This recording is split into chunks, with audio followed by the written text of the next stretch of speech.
Welcome to this lesson on optimizing your landing pages for e-commerce.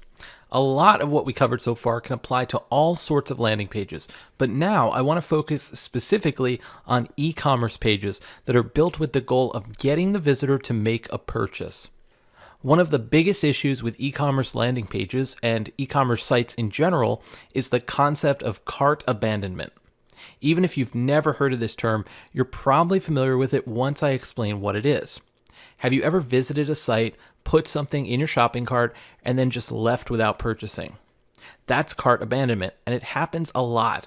In fact, according to Baymard Institute, the average cart abandonment rate is a whopping 69%. Let's look at some ways to prevent cart abandonment, specifically these 5 optimization tactics suggested once again by Baymard Institute. Number 1, don't surprise shoppers with hidden shipping, taxes, or other fees. Number 2, let shoppers work out their total order cost upfront. Number 3, reduce or eliminate friction of the account creation process.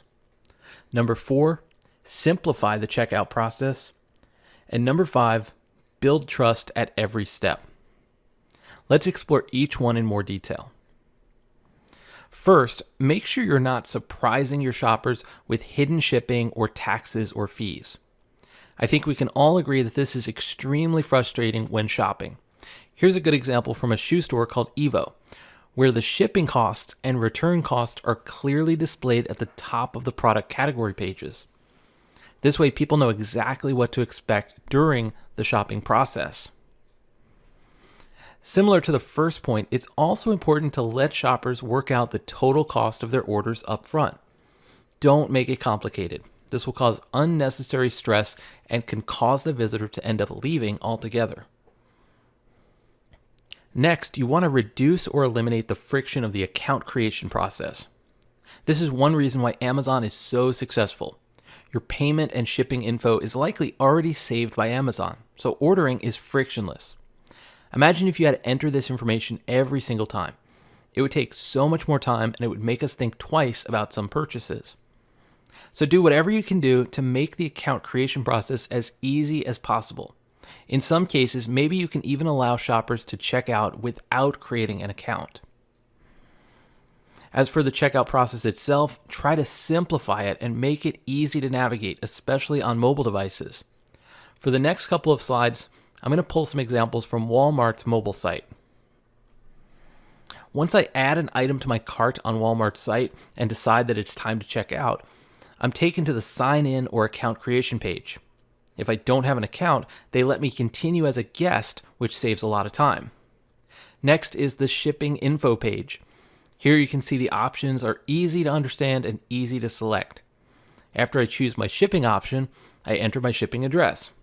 The form fields are large and clearly labeled. Then I'm taken to the payment info tab, where I have just a few options. When I select credit card, I can enter that info. And very importantly here, you can see the button at the bottom says review your order.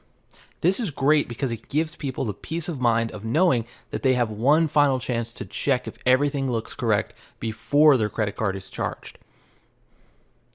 Moving on, another way to reduce cart abandonment is all about trust, and you need to build trust at every step of the purchase process. Remember, we covered this a while back when talking about the 7 questions every landing page should answer. Remember our discussion on the trust triangle? Well, of course, this applies to e-commerce pages as well. In this case, since payment is involved, you'll want to make sure you have some indication that the checkout process is safe and secure. Trust icons, such as those that are pictured here, can help with that. Just make sure they're in close proximity to the actual payment form fields to prevent people from second-guessing their decision once they're on the payment page. You want people to be completely confident that their payment info is going to be secure. Well, there you have it. Hopefully now you have a better idea of what to do to reduce cart abandonment on your e-commerce landing pages and therefore increase your conversion rate. In the next section, we'll switch gears from this lecture-based format that we've been following so far, and I'll show you some real-life examples of landing pages that contain a lot of the principles and best practices that we've been talking about. So I'll see you there.